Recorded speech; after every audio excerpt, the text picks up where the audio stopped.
I am Bill Blake, and today I would like to share some thoughts with you on the subject of trust. Trust is more than just a five-letter word. It is the foundation upon which all lasting relationships are built, whether they be personal, team, or business-related. If there is no trust, there is no relationship. It is as simple as that. Many people believe that by being trustworthy, they build trust, but that's not necessarily so. There are many trustworthy people in this world who are ineffective at building relationships and therefore at managing or selling because they do not know how to build trust.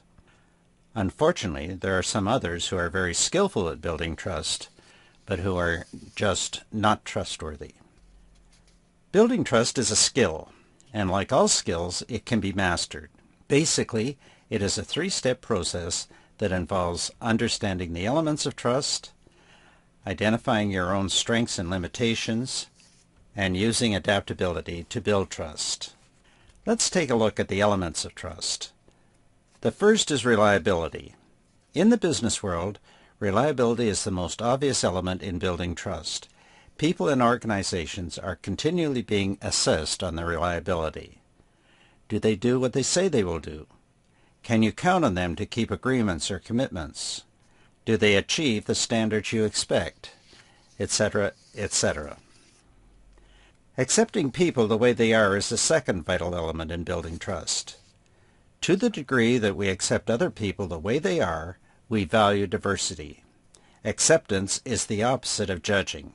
Many managers see judging as part of their role, and they are right to a point.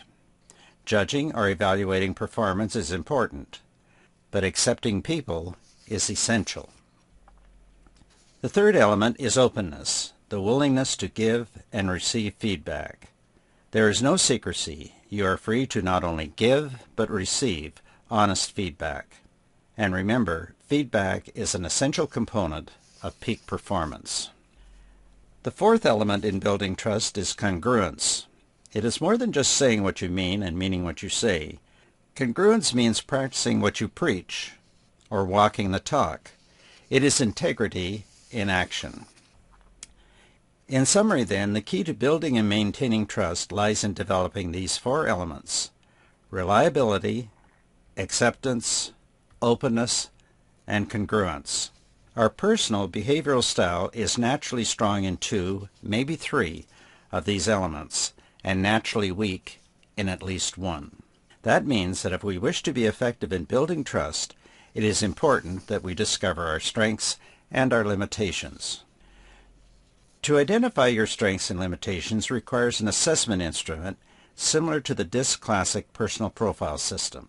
It is not the only one you can use, but Inkscape's DiSC Classic remains one of the most trusted learning instruments in the industry. It is used worldwide in thousands of training and coaching applications, including organizational development and performance improvement. Understanding our strengths and our limitations can help us learn how to adapt our behavior in areas where we are naturally weak. People are not the same, but everyone has natural strengths, and they also have tendencies toward one or more natural limitations. That means that discovering our natural behavioral patterns can put us in touch with our strengths and our limitations so that we can adapt our behavior if we wish to or choose to. The DiSC Classic instrument is based on a model developed by William Marston, which divides the population into four categories based on their perception of the environment and their personal power relative to that environment. The four categories then are D for dominance, I for influence, S for steadiness, C for conscientiousness. Each category has its own natural strengths and limitations. High Ds tend not to have any problems in letting you know what they think. They say what they mean and mean what they say. On the other hand, they can have problems with acceptance, with people who do not communicate directly or who do not tell it like it is. High Is are open and accepting. They love to talk and tell you how they feel. They will usually be more self-revealing than the other styles. On the other hand, self-discipline does not come naturally for High Is. Accepting is very important for High S's. The challenge for them is to communicate directly and to give straight answers. They need to believe in themselves, with as much to contribute as anyone else. High Cs are strong and self-disciplined. If they say they will do it, it is done. Openness is their problem. They are private people and do not want to divulge information until they are sure it is correct.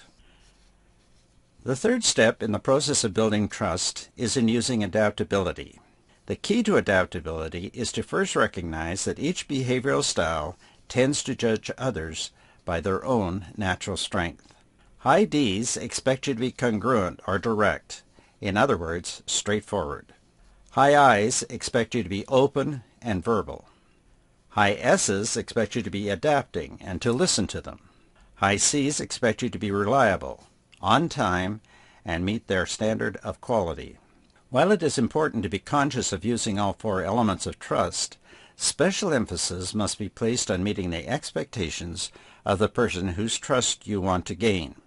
The biggest challenge for all of us is when we need to build trust with someone of the opposite style to our own.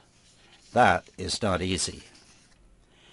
It takes practice and persistence to meet the needs of each of the four types, but the rewards are there. Everyone wants to buy from people they trust. They want to engage consultants whom they trust, and work for managers whom they trust. It is up to each one of us. Learning to adapt our behavior will determine the level of trust we develop with our associates and our clients or customers. Life is a journey, and on that journey we cannot predict what changes or opportunities we will meet along the way. All of us have gifts or strengths that we can use as we choose, but it is our choice, and we must exercise those choices wisely, because in the final analysis, it is the quality of our choices and our ability to adapt our behavior that will determine how successful we will become.